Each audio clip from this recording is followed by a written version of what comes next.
তো বুনু সকালবেলাতে চিংড়ি মাছ ধুতে বসে পড়েছে। এই যে দেখো বাবা সকালবেলায় চিংড়ি মাছ এনেছিল, একদম টাটকা কিন্তু, আর চিংড়ি সাইজগুলো দেখো কত বড় বড়। তো আমার চিংড়ি মাছ খেতে কিন্তু খুব ভালো লাগে, আমাদের ঘরের সবাই কিন্তু চিংড়ি মাছ খায়, খুব ভালো লাগে খেতে। তো বুনু এটা প্রত্যেক দিনের কাজ, প্রত্যেক দিন বুনু রান্না টান্না করেও কাজে যায় 11টা সাড়ে 11টার সময়। তো 11টার আগেই কিন্তু রান্নাও সেরে দেয়, কারণ এখন মা রান্না করতে, মায়ের চলবে এমনি রান্না করে, মায়ের একটা বড় অপারেশন হয়েছে, ওই জন্য আর কি রেস্টে থাকতে হবে মাকে। এই দেখো অনেকগুলো আম আছে, এই আমগুলো হচ্ছে যে জেঠুদের ঘরের আম, ভাই এসে দিয়ে গেছে। তো মা বলছে কি আচার করব, মাকে বললাম যে আচার করতে হয় না, মা বললো এতগুলো আম চাটনি করা হচ্ছে প্রতিদিন, তাহলে আচার করে রাখা থাকবে, প্রত্যেকদিন একটু একটু করে খাওয়া হবে। এই দেখো মা তখন আমাদের সাথেই ছিল, মা ছিল, মা বেছে দিয়েছে।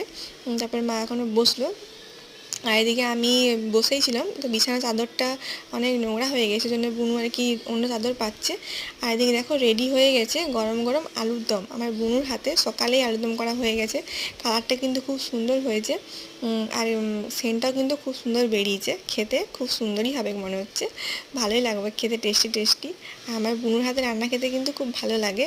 এটা কিন্তু কম তেল আর কম মশলা দিয়ে পরে করা, কারণ মায়ের এখন বেশি কম মানে মশলা তেল খাওয়া চলবে না, তাই আর কি কম তেল দিয়ে রান্না করা হচ্ছে ঘরে, যা যা রান্না হচ্ছে।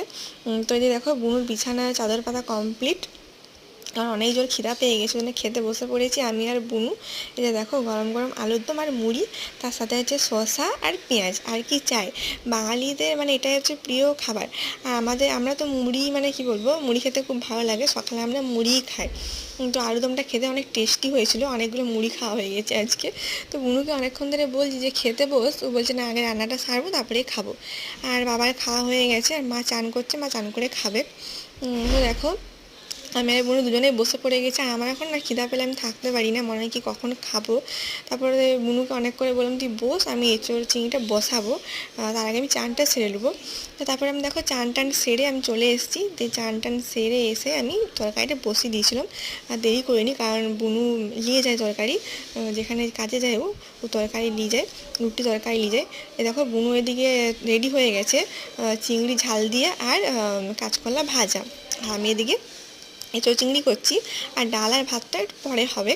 তো আমি কোনোদিনও করিনি এঁচোড় চিংড়ি, জানি নি কীরকম হবে, কিন্তু সেন্টটা ভালোই বেরিয়েছে সবাই বলছে। তো চিংড়ির সাইজটা দেখো অনেকটাই বড় বড়।